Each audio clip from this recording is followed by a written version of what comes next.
하나님 아버지 감사합니다. 오늘 이렇게 수요 부흥을 통하여서 4인 4색 이 부흥회를 통하여서 하나님께서 주실 은혜들을 기대합니다. 성령께서 이 시간 임재하여 주셔서 말씀으로 역사하여 주시옵소서.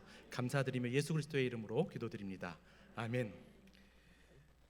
마지막 시간이 돼서 그런지 더 부담스러운 것 같습니다.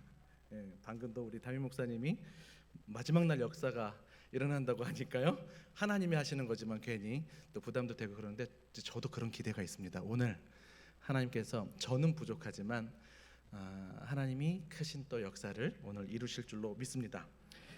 내게 무엇을 하여 주기를 원하느냐로 오늘 말씀을 나누고자 하는데요, 여러분 혹시 하나님께서 여러분들께 나타나셔서 오늘 내게 무엇을 하여 주기를 원하느냐라고 물으신다면 여러분 뭐라고 대답하고 싶으십니까? 생각나시는 게 있나요? 한번 기록해 보셔도 좋고 지금 한번 살짝 떠올려 보시면 좋을 것 같습니다. 오늘 본문은 그 자체로도 의미가 있지만 오늘 본문만 살펴보는 것보다 성경 말씀이 늘 그렇듯이 성경의 전체적인 흐름 또 연관된 본문과의 관계 속에서 오늘 살펴보면 오늘 우리가 익숙하게 알고 있는 바디메오의 본문이 조금 더 풍성하게 여러분 깨달을 수 있을 거라고 생각합니다. 먼저 오늘 본문의 그 내용 자체는 바디메오의 육적인 눈이 열리는 내용이죠. 신유 사건이라고 보실 수 있을 것 같습니다.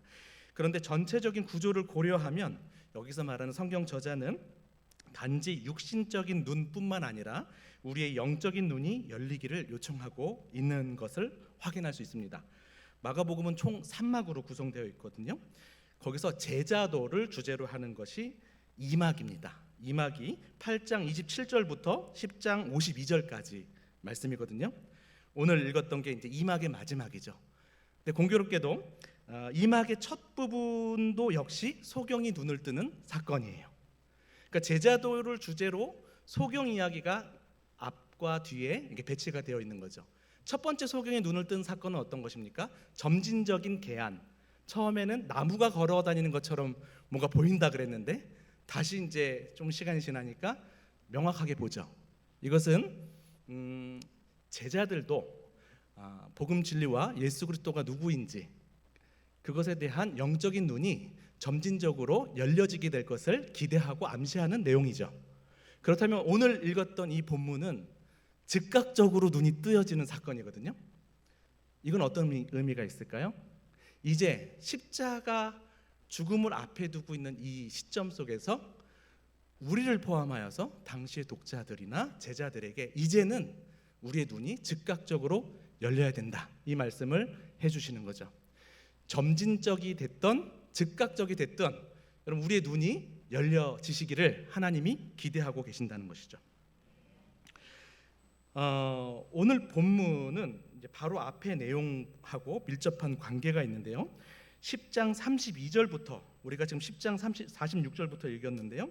32절부터 보시면 예수님이 십자가 죽음과 부활에 관하여서 세 번째 이제 마지막으로 말씀하시는 내용이 나타나죠. 그런데 이때 수제자였던 야고보와 요한이 예수님께 나와서 무언가를 요청합니다. 36절 한번 찾아서 읽어보실까요? 시작. 여러분 이 구절이 좀 익숙하지 않나요? 네, 방금 우리가 읽었던 말씀하고 똑같은 말씀입니다. 그러니까 51절하고 같은 말씀이죠. 그러니까 성경 저자는 이 제자도를 다루는 2막에서 누가 참 제자인지를 드러내주고 싶은 거예요. 그런데 이 마지막 단락에 와서 예수님께서 같은 질문을 합니다. 오늘 내게 무엇을 하여 주기를 원하느냐? 그런데 수제자들은 뭘 구해요? 자리를 구하고요. 한편 우편에 좌편에. 그런데 오늘 바디메오가 눈을 뜨게 해달라는 보기를 원합나이다 라고 하는 그냥 그 답을 하고 있는 것이죠. 그런데 지금 저자는 의도를 하고 있거든요. 누가 참 제자인가? 제자들의 모습은 조금 부정적인 뉘앙스로 읽히도록 의도하고 바디메오가 요청한 것은 제자도와 관련된 어떤 의미를 우리에게 주어 주시기 위해서 지금 바디메오를 표상으로 해서 참 제자가 어떤 사람이어야 되는지 말씀해 주고 있는 거예요. 그렇다면 질문입니다. 여러분, 바디메오가 구한 것이 좀 어때 보입니까? 보기를 원한다. 이게 제자도랑 무슨 상관이 있을까 싶지 않습니까? 제자들, 그 야고보와 요한은 예수님 지금 죽으러 간다라고 이야기하는데 와가지고 하는 말이 저는 좌편 우편에 앉혀주십시오 이렇게 얘기하는 반면, 그건 좀 우리가 이건 부정적인 뉘앙스다라고 이렇게 읽혀지죠. 그런데 과연 바디메오가 보기를 원한다라고 했을 때는 이게 긍정적인 걸까? 그렇게 이게 좀 여러분 안 와닿지 않습니까? 우리가 지금 이 구조 속에서 보니까 저자는 바디메오를 통하여서 뭔가 제자는 이래야 돼 라고 이야기하려고 하는 의도 속에서 우리가 이 말씀을 살펴볼 때 과연 바디메오가 보기를 원한다라고 했던 그 요청이 과연 어떤 의미가 있을까? 이것에 대해서, 그러니까 어떤 부분이 대조가 되는 것일까? 혹자들은 이렇게 얘기합니다. 제자들이 구한 것은 육적인 것이고 바디메오가 구한 것은 영적인 것이다. 이렇게 혹자들은 이야기하는데 여러분 동의가 되십니까? 지금 바디메오가 예수님 저의 영적인 눈을 열어주십시오 라고 기도 요청하고 있는 것으로 보입니까? 아니죠. 여러분, 우리가 오해하지 말아야 될 것이 있습니다. 하나님은 우리의 영혼만이 아니라 우리의 육체와 생각과 우리의 전인을 창조하셨죠. 뿐만 아니라 우리의 전인을 사랑하셔서 우리의 전인을 구원하시는 분이시죠. 그러니까 여러분, 우리가 아픈 것이 있거나 물리적으로 육체적으로 질병이나 또 어려움이 있을 때 우리가 하나님 앞에 기도하는 것, 이게 과연 잘못된 것일까요? 믿음이 좀 수준이 떨어지는 기도일까요? 고상한 영적인 차원의 기도가 아닌 어떤 이순위의 기도인 것처럼 보이십니까? 그렇지 않습니다. 여러분, 하나님을 바로 아셔야 돼요. 하나님은 우리의 영혼만이 아니라 전인을 사랑하시는 분이라고요. 그러니까 여러분, 혹시 여러분의 어떤 실제적인 물리적인 그런 문제가 있다면 하나님 앞에 담대히 구할 수 있기를 바랍니다. 도대체 그러면 어떤 것이 대조가 되는 것일까? 영적인 것, 육적인 것의 대조가 아니라면 이 부분을 이제 살펴보려고 합니다. 46절에 보니까 예수님과 제자들 그리고 허다한 무리가 여리고를 통과하여 나가고 계시죠. 여리고는 예루살렘으로 향하는 마지막 관문이었습니다. 이는 예루살렘에서 하나님 나라의 왕으로 등극할 일을 내다보는 왕의 행진이죠. 굉장히 엄청난 행진입니다. 이때 성경의 스포트라이트가 한 구석을 비춥니다. 그 중심이 아니라 우리가 잘 아는 바디메오를 비추고 있는 것이죠. 길가에 앉아있는. 여러분, 바디메오는 이름인가요? 아닌가요? 네, 잘 알고 계시네요. 저는 어렸을 때 바디메오가 눈을 떴다네 그래서 저는 이름인 줄 알았거든요. 근데 바디메오는 바가 아들이라는 뜻이에요. 그래서 바요나 시모나 그러면 요나의 아들 시모나. 그러니까 바디메오는 무슨 뜻이에요? 디메오의 아들. 한마디로 말하면 이름이 없는 자예요. 그 여리고 중심부에서 이름 없는 자에게 우린 유명한 사람만 포커스를 두죠. 근데 이름 없는 자에게 성경이 포커스를 맞추고 있는 것입니다. 그리고 조금 더 학자들은 조금 더 부정적인 뜻을 의미할 수 있다라고 이야기하는데요. 헬라어로 바디메오가 파르티메오스입니다. 파르티메오스. 근데 이 파르티메오스의 티메오스가 히브리어에서 테홈하고 연결되는 단어예요. 테홈. 여러분 오늘 원어를 많이 써서 죄송한데 테홈은 혼돈을 뜻해요. 혼돈, 무질서하고 뭔가 이렇게 불결하고 저주인 것. 그러니까 단지 이 바디메오는 이름 없는 자일 뿐 아니라 저주의 자식, 불결한 자식, 태어나지 말았어야 할 자식. 이게 사람들이 바디메오를 부르는 그 호칭이었습니다. 근데 이것은 사람들만의 호칭이 아니었겠죠. 이 호칭은 바디메오에게도 내면화가 되었을 겁니다. 그렇지 않겠습니까? 여러분 생각해 보십시오. 눈이 안 보입니다. 가다 보면 부딪히고 가다 보면 부딪히고 그럴 때마다 얼마나 좌절이 됐겠습니까? 나는 내가 살아서 뭐하지? 태어나지 않는 게 더 좋았지 않았을까? 그리고 여러분 잘 아시다시피 이 성경 시대에 소경이 된 것을 사람들은 무엇 때문으로 기억을 했었죠? 생각을 했었죠? 죄 때문이라고 생각했단 말이죠.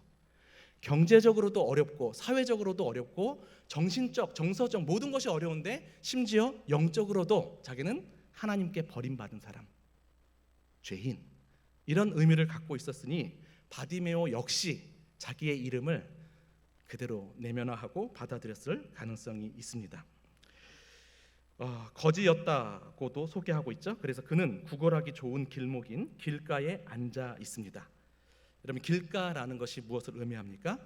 여리고 사회의 중심부에서 밀려난 주변부 인생을 보여주는 의미인 것 같습니다. 여러분, 혹시 이 중에서 내가 지금 길가에 있는 것처럼 느껴지시는 분이 계실지 모르겠습니다. 이런 바디메오에게 뜻밖의 소식이 들려오죠. 나사렛 예수가 지난다는 소식을 듣게 됩니다. 그러자 그는 다윗의 자손 예수여 라고 소리치죠. 여러분이 잘 아시다시피 다윗의 자손은 누구를 가리키는 표현이죠? 메시아. 그런데 이 표현은 마가복음에서 여기가 유일하게 표현되고 있거든요. 그러니까 사실 바디메오가 어떤 마음과 어떤 믿음의 수준으로 다윗의 자손 예수여, 정말 메시아라는 것을 믿고 그렇게 고백한 것인지, 그냥 예수님의 관심을 끌기 위해서 다윗의 자손 예수여라고 고백한 거지 우리는 잘 모르죠. 그렇지만 성경 저자는 이 부분을 굉장히 중요하게 강조하고 있습니다. 앞으로 3막에서부터 보면 이제 메시아로서의 십자가에서 왕으로 등극하는 예수님의 모습으로 넘어가기 때문이죠. 그래서 이 부분은 바디메오가 어느 정도로 의도하고 생각했을지 모르겠지만 이 성경 저자는 이거를 굉장히 중요하게 생각하는 거예요. 다윗의 자손 예수라는 그 호칭에 대해서 우리로 하여금 주목하게 하는 것이죠. 여러분, 바디메오는 나사렛 예수라는 말을 들었죠. 그런데 표현은 뭐라고 해요? 다윗의 자손 예수요. 이 말은 이 바디메오가 예수님에 대해서 무언가 들었다라는 것을 전제한 것이죠. 선지식이 있었다는 것을 의미하는 것입니다. 여러분, 바디메오는 볼 수는 없는 사람이었지만 들을 수 있는 사람이었습니다. 로마서 10장 9절에 보시면 믿음은 들음에서 난다. 들으실 때 믿음이 생기는 줄로 믿습니다. 오늘 이 짧고도 긴 시간 하나님께서 이 말씀의 경청을 통하여서 우리 가운데 새로운 믿음을 생성해 주시기를 기대합니다. 사람들이 꾸짖습니다. 그러자 더 크게 소리 높여 외치죠. 다윗의 자손 예수여, 나를 불쌍히 여기소서. 그런데 병행 본문인 누가복음에 보면 앞서가는 자들이 방해합니다. 이 방해했던 사람들이 앞서가는 사람들이에요. 그냥 쉽게 말하면, 오늘날로 말하면 교회라고도 할 수 있어요. 예수님 가까이 있었던 사람들이 오히려 바디메오가 예수님께 나오는 것을 방해하죠. 이 바디메오는 사회에서도 주변부일 뿐 아니라 교회에서도 주변부로 밀려가고 있는, 쉽게 말해서 2번 죽는, 사회에서 죽어서 교회를 찾았는데 교회에서도 똑같은 사람들의 판단과 편견과 그런 것 속에서 주변부로 밀려나고 있는 안타까운 모습이 나타나죠. 우리 평화교회는 그런 교회가 아니기를 바라고 믿습니다. 과연 예수님은 어떻게 반응하실까요? 48절에 보면 머물러 서서라는 말씀이 나오죠. 아시다시피 예수님은 가장 중요한 사명을 위한 마지막 행진을 하고 계십니다. 그의 한 걸음 한 걸음이 역사적인 한 걸음이었죠.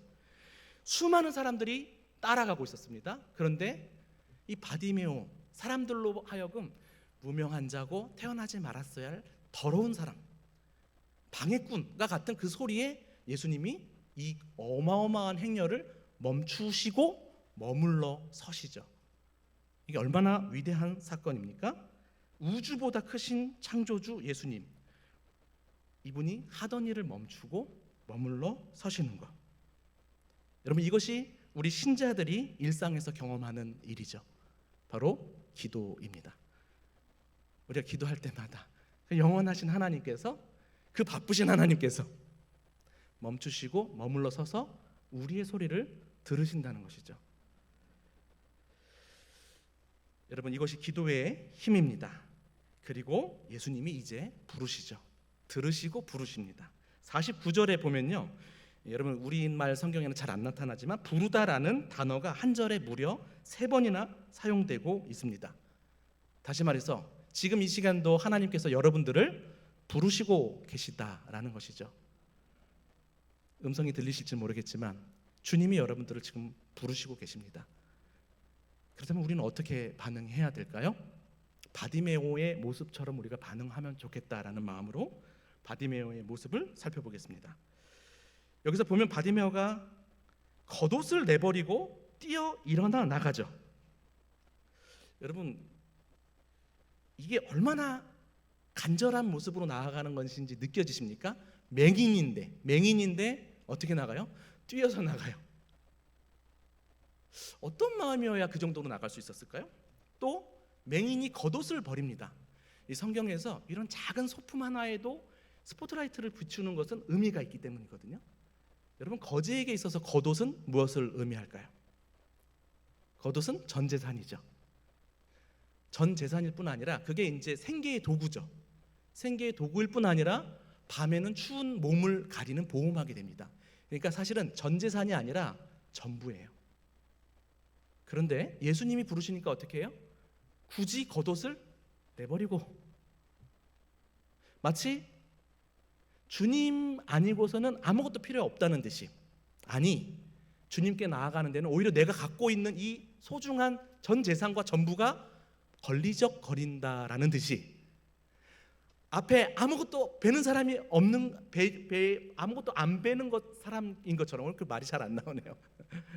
제가 좋아하는 존경하는 목사님을 하고 같이 왔거든요. 그래서 제가 좀 긴장하는 것 같습니다. 네, 어찌됐든 어떤 마음이어야지 예수님께 겉옷을 내번지고 뛰어 일어나서 나아갈 수 있다는 것일까요? 도대체 무엇이 그를 이렇게 간절하게 만들었을까요? 어떤 마음, 어떤 믿음으로, 또 무엇을 구하려고 하는 것일까요? 이제 본론입니다. 예수님께서 물으시죠. 내게 무엇을 해주기를 원하느냐? 처음에는 이 질문이 이상했습니다. 너무 당연한 거 아닙니까? 보지 못하는 자에게 보는 것이 너무 원하는 것이라는 건 당연한 것인데 왜 예수님께서 이런 질문을 하셨을까? 생각해 보니까요, 우리 하나님은 당연한 것이지만 당연한 것을 하나님께 구하기를 바라시는 것 같다라는 마음이 느껴졌습니다. 우리가 기도하지 않더라도 우리의 문제를 해결해 주실 수 있는 분이시지만 우리가 그것을 하나님 앞에 표현하기를 원하시는 거죠. 저는 우리 딸이 아빠한테 뭘 원할 때 너무 사랑스러워요. 그냥 이 조그만한 애가 아빠 없이 자기가 다 알아서 하려고 하면 저는 오히려 서운합니다. 하나님, 그렇게 우리가 하나님을 신뢰하기 때문에 구할 수 있는 것이지 않습니까? 여러분, 오해하지 마십시오. 믿음이 많아서 믿음이 많으면 기도를 안 하는 게 아니라 오히려 믿음이 있기 때문에 기도하는 거예요. 하나님은 자기를 찾는 자들에게 상 주시는 이심을 여러분 믿으시고 여러분께서 기도하시면 좋겠습니다. 오늘 본문에서 우리가 확인하게 되는 것은 뭐냐면, 이 제자도를 지금 이야기하고 있는데 바디메오를 통해서 오늘 우리에게 주시는 첫 번째 메시지입니다. 참 제자가 가져야 할 믿음, 첫 번째는요, 예수님의 능력에 대한 믿음입니다. 여러분, 예수님의 능력 믿으십니까? 그분의 능력은 한계가 없죠. 전능하시잖아요. 정말 여러분은 얼마나 믿으시는지 모르겠습니다. 이 교회에서는 이제 제 이야기를 다 알고 있지 않습니까? 모르시는 분들을 위해서 짧게 말씀드리면, 제가 10년 전에 강직성 척추염, 국가 희귀성 7대 난치병이었죠. 그래서 목부터 발끝까지 한 뼈가 되고 청관골, 이 꼬리뼈부터 염증 작용이 있어가지고 몸도 굳을 뿐 아니라 너무 아파서 화장실 가는데 2시간 걸렸다라고 이야기했던 것 혹시 기억하실지 모르겠습니다.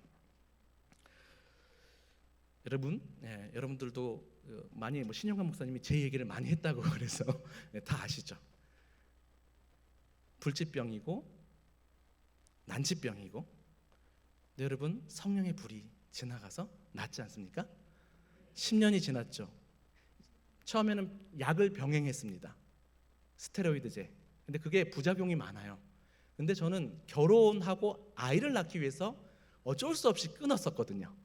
그리고 나서 애를 갖기 위해서, 그러니까 결혼하기 전부터 끊은 거거든요. 그리고 지금까지 한 7년이 지났으니까 약을 안 먹고 지금까지 이렇게 쌩쌩하게. 저는 제가 봐도 이거 자꾸 까먹는데요. 제가 봐도 너무 다시 생각할 때마다 신기한데 왜 이렇게 까먹는지 모르겠어요. 예, 하나님께 너무 죄송하고. 말씀드렸는지 모르겠지만 1월에 교통사고가 나서 MRI를 찍었는데 강제성 척추염인지 모르겠대요. 여러분 믿으십시오. 부족하지만 제가 여러분들에게 하나님의 능력에 대한 믿음의 기억 장치가 됐으면 좋겠다라는 소망이 있습니다. 여러분, 사방이 막혀 있는 것 같아도 하늘이 열려 있다라는 것을 기억하시기 바랍니다. 또한 기억하십시오. 하나님께는 기도해도 안 될 큰 문제가 없습니다. 반대로 기도하지 않아도 될 작은 문제도 없습니다.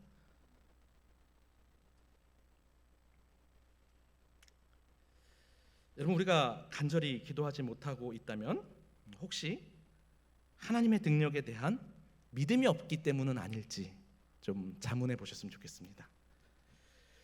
참고로 오늘 본문을 잘 이해하기 위해서는 10장을 늘 이렇게 쭉 살펴보면서 이해해야지 오늘 본문이 입체적으로 더 느껴질 수 있는데, 앞선 10장 14절에서 보면 예수님은 하나님 나라가 어린아이와 같은 자일 것이라고 말씀하십니다. 여러 가지 의미가 있을 수 있겠지만 이 기도의 맥락에서는 어린아이와 같다는 게 무엇일까요?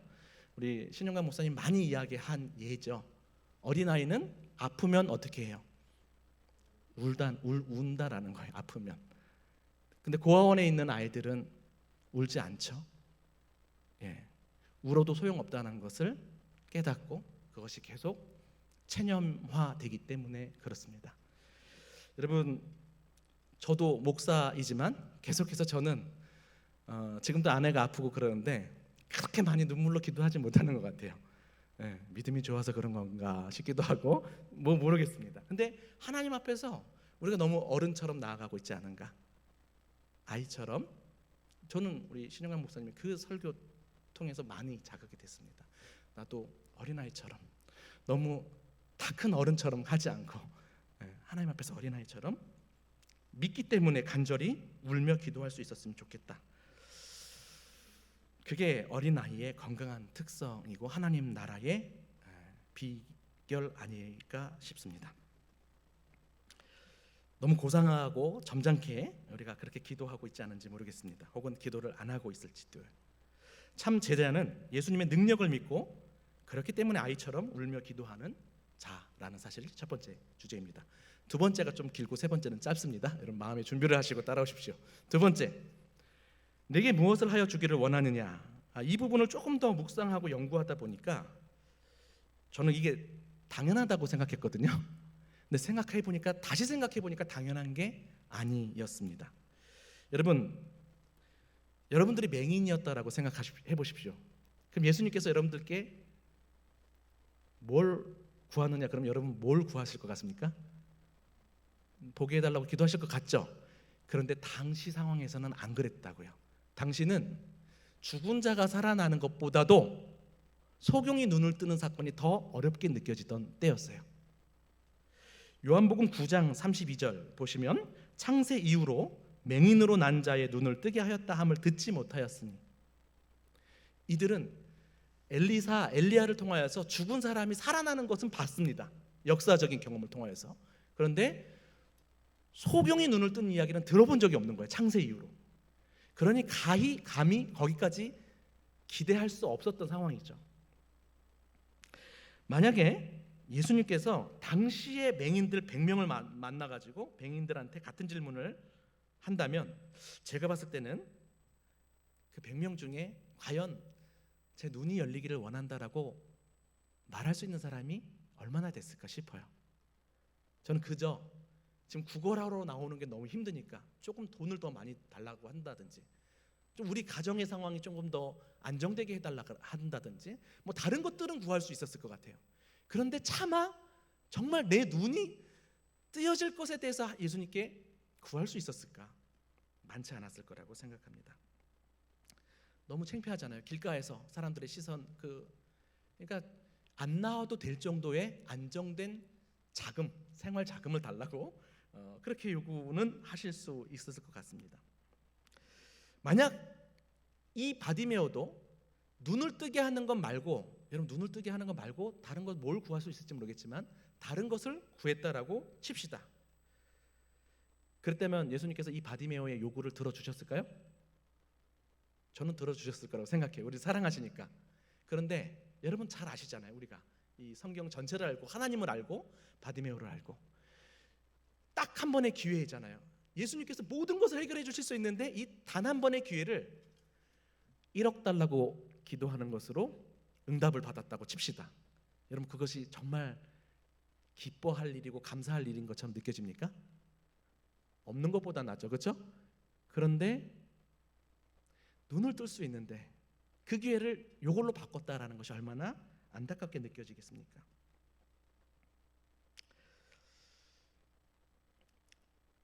소경의 삶이 만약에 다른 것을 구했다면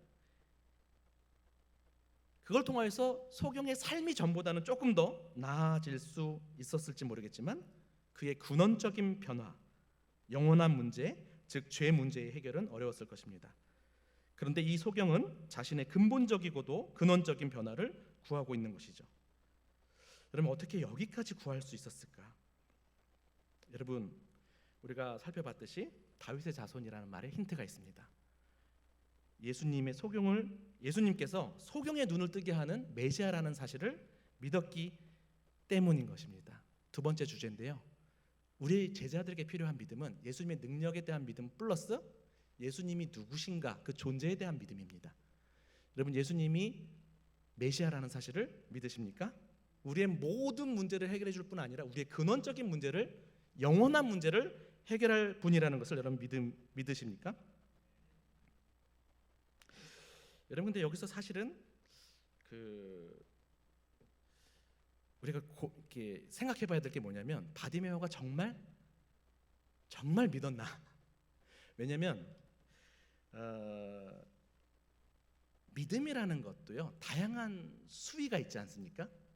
성경에서는 그 다양한 믿음들을 그냥 믿음이라고 표현해요. 그러니까 믿음이라는 단어가 갖고 있는 풍성한 의미들이 있단 말이죠. 어떤 학자들은 바디메오가 다윗의 자손 예수여라고 말한 것을 지푸라기라도 잡고 싶은 심정으로 실제 메시아라고는까지는 확실하게 믿지는 않았지만 그렇게라도 예수님의 주의를 끊기 위해서라도 호의를 보이기 위해서 그렇게 말한 것이라고 해석하는 학자들도 있어요. 여러분 이 믿음 온전하진 않잖아요. 그렇지만 그 믿음도 저는 믿음이라고 생각해요. 작은 믿음이지만 성경은 믿음이라 그러면 굉장히 다양한 포괄적인 의미를 갖고 있다는 것이죠. 52절에 보니까 내 믿음이 너를 구원하였느니라 라고 이야기하지 않습니까? 여러분 구원이라는 단어도 마찬가지입니다. 구원이 어떤 때는 병에서 난 것도 구원이라고 표현하기도 하고 어떤 경우에는 감옥에서 빠져나오는 것도 구원이라고 표현하기도 하고 그러니까 성경에서 구원이라고 말하는 단어도 큰 범위를 갖고 있단 말이죠. 다시 한번 제가 요약해서 질문을 하자면 바디메오가 지금 예수님을 향하여서 갖고 있었던 그 믿음 메시아니까 내 소경의 이 눈을 뜨게 해줄 수 있다라고 믿었던 그 믿음이 정말 온전한 믿음, 구원을 얻게 하는 믿음이었는가? 이 부분에서 여러분 지금 자신 있게 대답할 수 있습니까? 이 부분에 있어서 여전히 지금 가물가물할 거예요. 바디메오가 정말 어느 정도의 믿음으로 다윗의 자손 예수여? 라고 외친 것일까? 지금 좀 어려우시죠? 제가 도와드리겠습니다.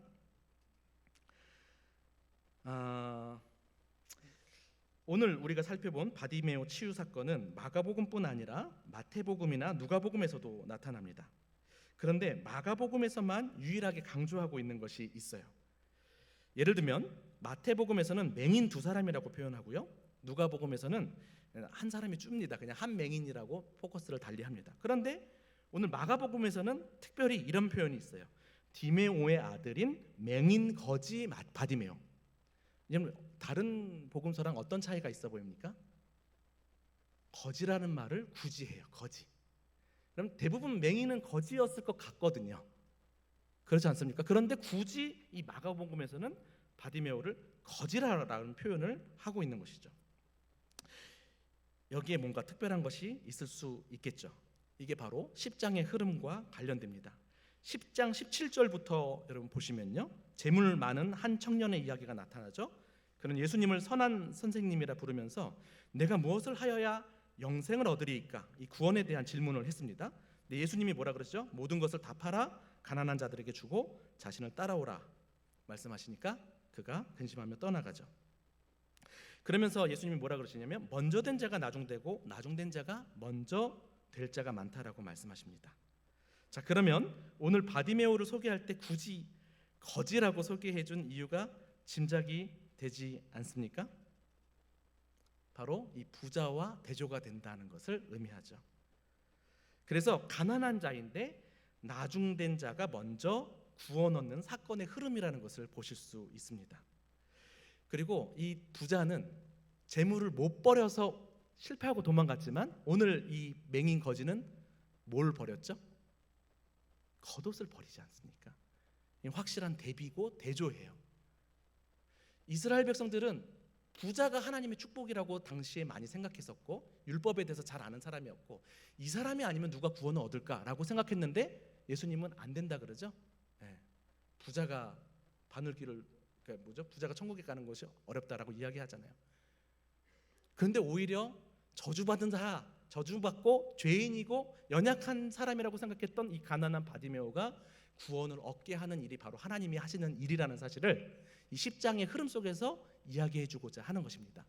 조금 더 구원과 관련된 메시지라는 것을 여러분 눈치채실 수 있을 것입니다. 그래서 오늘 표현되는 이 구원은 단순히 육체가 고침을 받는 측면만의 구원 언어가 아니라 하나님 나라에 들어가는 영원한 생명의 구원을 의미하는 것이 맞다라는 가능성이 더 높아진 것이죠. 여러분 이사야서 35장 4절에서 5절에 보시면 잘 아시다시피 하나님이 오사 너희를 구하시리라. 그때의 맹인의 눈이 밝을 것이며 못 듣는 사람의 귀가 열릴 것이며 하나님 나라가 임할 때 왕이신 하나님께서 메시아가 오실 때에 나타날 역사가 이 소경이 눈을 뜨는 역사였거든요. 이 바디메오는 이것의 이 말씀에 대해서 믿었기 때문에 여러분 우리가 오죽해야 겉옷을 버리고 안 보이는데도 뛰어서 예수님께 나아갈 수 있었을까? 여러분 확실하게 믿지 않으면 그냥 간절함만 가지고 그 정도 나아갈 수 있었을까요? 증거를 더 댈게요. 51절 후반부에 보시면 선생님이여 보기를 원하나이다 라고 할 때 여기서 말하는 선생님은 랍오니이에요. 여러분 보통 히브리어 헬라어죠. 헬라어로 선생은 뭐라고 하죠? 랍비잖아요. 근데 랍오니는 랍비 중에 랍비예요. 그냥 일반적인 선생을 뜻하는 의미가 아닙니다. 그러니까 랍비 중에 랍비, 이 라본이라는 표현은 굉장히 높이는 단어죠. 그러니까 신적인 어떤 위치를 바디메오가 생각하고 있었다는 것을 또 한 번 비춰주는 것이죠. 그렇게 봤을 때 저는 믿습니다. 이 바디메오는 그냥 간절한 마음으로 지푸라기라도 잡고 싶은 심정으로 다윗의 자손 예수여라고 말한 게 아니었고요. 예수님이 메시아라는 사실을 분명히 믿었기 때문에 구원 얻는 믿음을 갖게 될 수 있었던 것이죠. 그리고 그 구원 안에 육체의 질병이 낫는 것이 포함되어 있는 것입니다. 여러분 아무리 간절해도 확신이 없으면 이 바디메오처럼 나가지 못할 것 같습니다. 자기의 근원적인 문제를 해결해 주실 메시아를 만났는데 이 절호의 기회에 넘어지면 좀 어떻습니까? 그리고 이제까지 그의 전부였던 겉옷이 이 순간만큼은 예수님께 나아가는데 걸림돌이 될 수도 있는 것이었죠.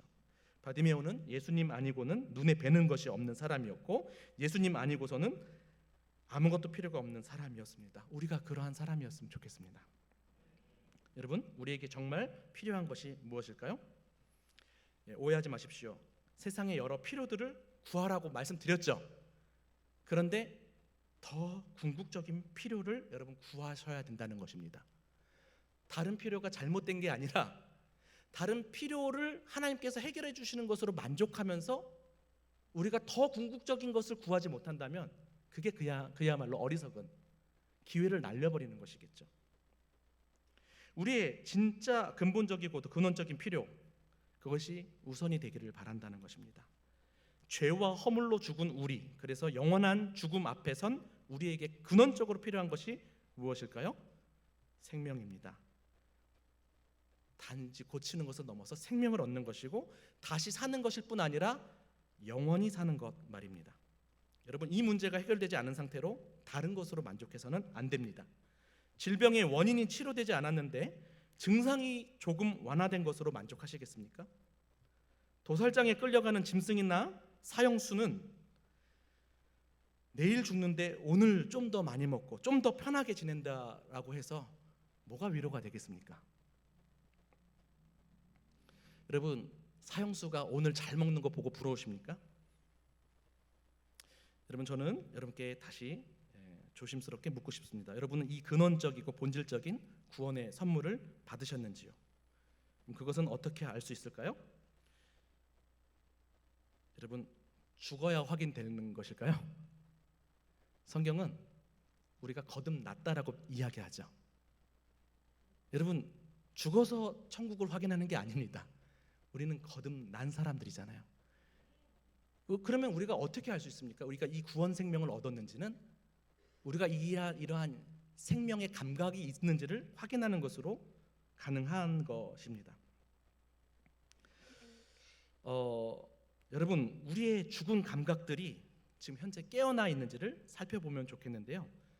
그냥 다른 감각 말고 오늘 본문과 관련된 딱 하나의 감각, 이것을 여러분 한번 점검해 봤으면 좋겠습니다. 눈이 열리셨나요? 죽은 우리의 눈이 열리셨나요? 성경에서 말하는 눈은 두 가지가 큰 의미를 갖고 있는데, 첫 번째 의미는 가치관이에요. 세상을 보는 관점이 달라져요. 두 번째는 욕망입니다. 욕망. 눈은 욕망을 드러내거든요.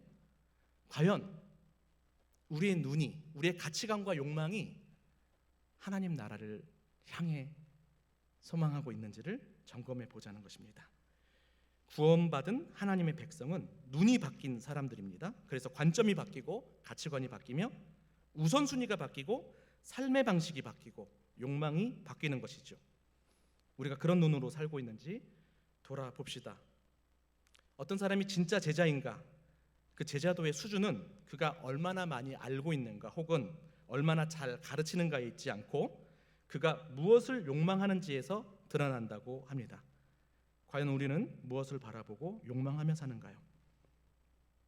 만약 우리가 하나님 나라를 욕망하지 않고 세상 사람들과 똑같은 것을 바라보고 욕망하면서 산다면 혹시 우리야말로 영적인 맹인이 아닐까요?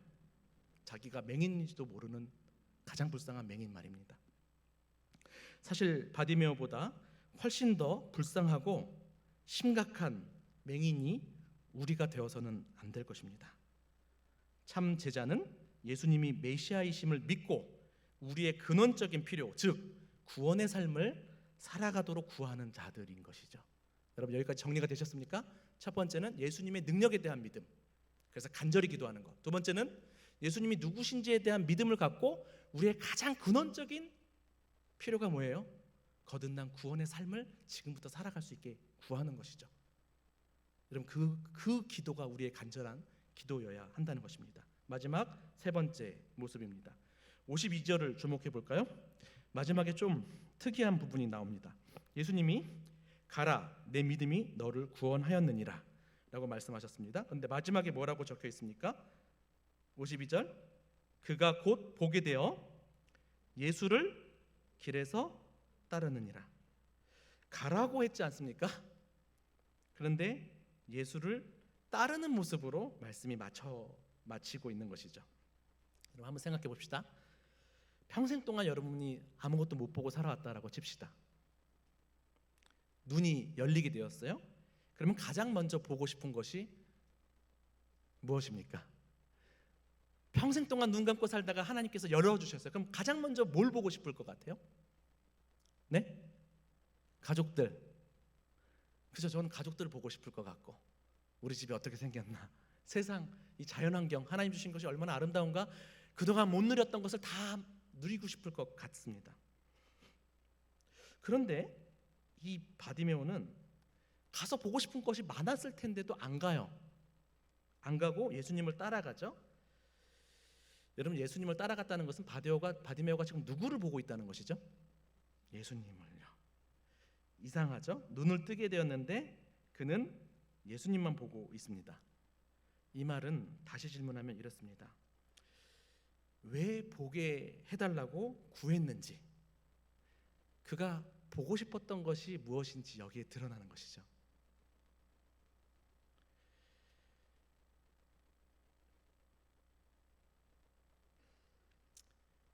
자녀에게는 부모가 주는 어떤 선물보다도 부모가 제일 필요하죠. 그렇지 않습니까? 뭐 예를 들지 않아도 되겠죠. 저는 우리 딸 나은이가 아빠가 주는 어떤 것, 그것으로 위로가 안 된다는 것을 알고 있어요. 엄마가 병원에 있거나 그럴 때 제가 엄마 옆에서 돌보고 간호할 때 우리 딸에게 뭐 많은 선물을 갖다 주는 것이 무슨 의미가 있어요? 아이에게는 부모가 필요하죠.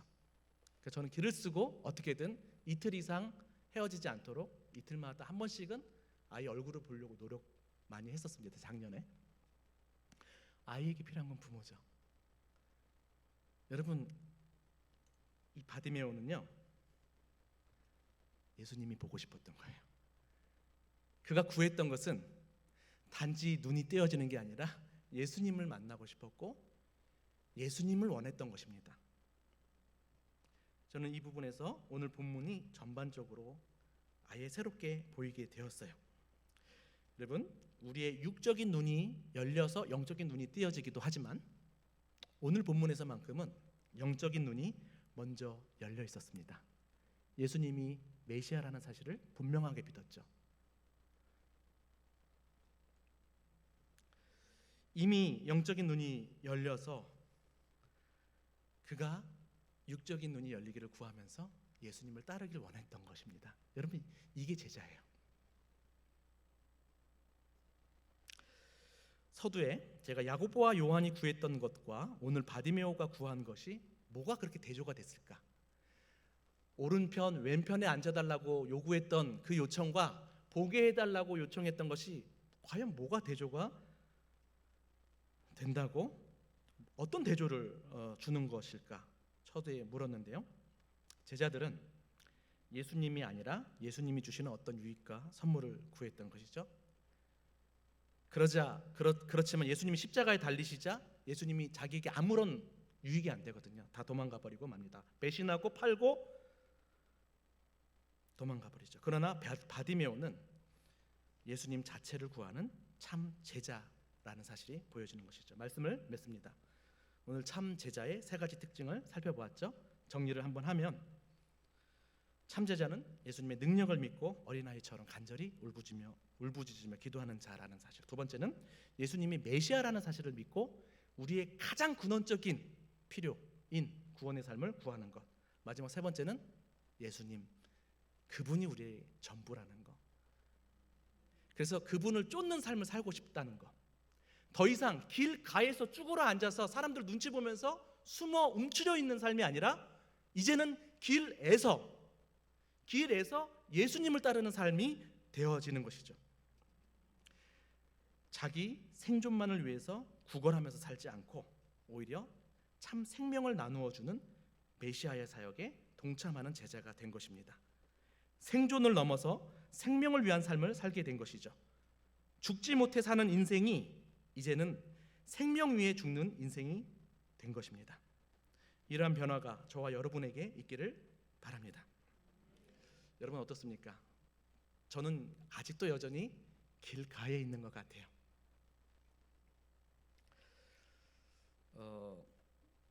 아내가 작년까지만 해도 눈이 안 보였잖아요. 그때 이 본문을 많이 묵상했거든요. 이 본문 묵상하면서 하나님, 우리 아내의 눈이 열리게 해주십시오. 기도를 많이 했습니다. 뭐 육체적인 눈뿐만 아니라 우리가 경제적으로나 여러 가지 그냥 눈앞이 깜깜한 상황이 갑자기 돼버린 거예요. 아내는 일을 그만두게 됐고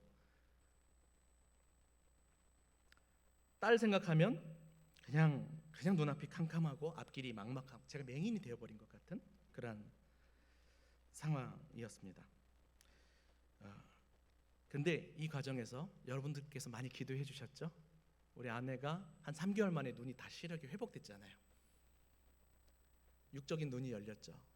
그럼에도 불구하고 저는 더 강렬한 소망이 있습니다. 이 모든 과정을 통하여서 영적인 눈이 우리 아내에게도 또 저에게도 열리길 바라는 거예요. 이 말은 다른 가치관과 다른 욕망을 갖고 이제는 남은 인생을 하나님 나라 위해서 올인하는 삶을 살고 싶은 겁니다. 근데 여전히 겉옷이 무거워요. 왜 이렇게 많은 겉옷이 있는지 모르겠습니다.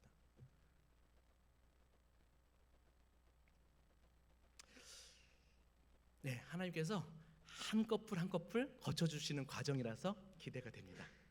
네, 여러분 저희 가정을 위해서 정말 간절히 기도해 주셨으면 좋겠습니다.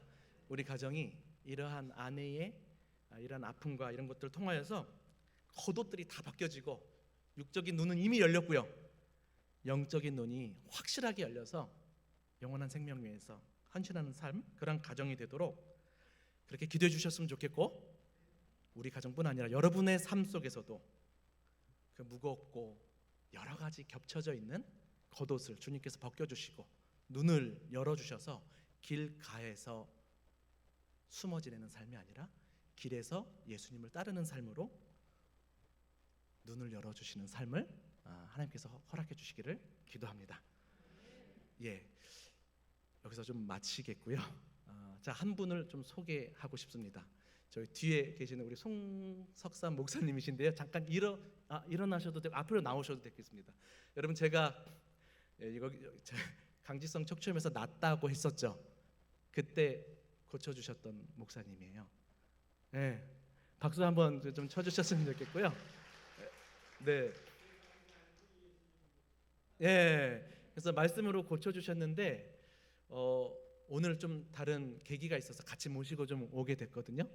그래서 사실은 이 목사님 앞에서 제가 설교하는 것도 너무 아무튼 좀 그런데 10년 만에 제가 아내 때문에 이제 연락을 드리게 되면서 돌아보니까 10년 동안 한 번도 감사 인사를 해본 적이 없어요. 그때 낳고 나서 죽음에서 생명을 얻게 됐는데 감사 표현도 못하고 아내가 아프니까 그때서야 다시 찾고 이렇게 만나게 되면서 이 자리를 빌어서 또 감사한 마음을 전하고 싶고, 또 오신 김에 또 혹시라도 여러분들 중에서 좀 아픔이 있으신 분들 있으면 또 기도해 주고 싶으시다고 또 말씀을 하셨거든요. 네, 그래서 혹시 아프신 분들 있으면 우리 목사님 그냥 나오셔서 어떻게 할까요?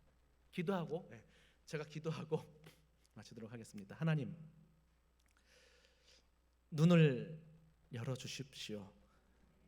육적인 눈이 아니라 영적인 눈이 열리기를 바랍니다. 예수님의 능력에 대한 눈을 열어주시고 예수님이 누구신지, 그리고 우리의 근원적인 필요를 해결해 주실 수 있다는 사실을 믿고 세상과 다른 구원의 삶을 살아갈 수 있도록 간절히 구하는 자들 되게 하시며, 그 무엇보다도 다른 무엇보다도 예수님만 구하는 우리의 삶이 되고, 그래서 길가에 앉아있지 않고 길에서 예수님을 따르는 예수님의 제자가 될 수 있도록 우리 평화교회 모든 식구들을 축복하여 주시옵소서. 감사드리며 예수 그리스도의 이름으로 기도드립니다. 아멘.